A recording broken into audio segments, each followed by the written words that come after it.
Okay, this pump is not coming on, so we think the impeller is clogged up. So basically what we do, we'll pull these bottom rubber feet off, and then we pop the bottom.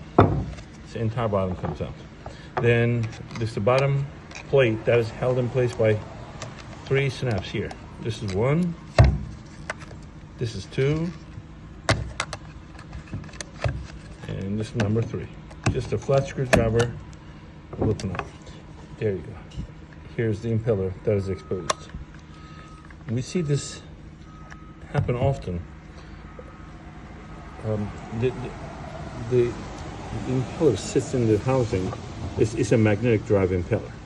So it doesn't connect to the motor or anything. The motor can turn, but if this thing is not pumping, that means something got stuck here and jammed it. Often debris, if it passes through the holes here, it will get in here and it will stop the impeller from turning.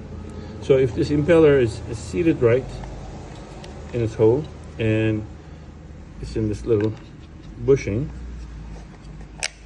snap it back up, put the cover back on, and put his feet.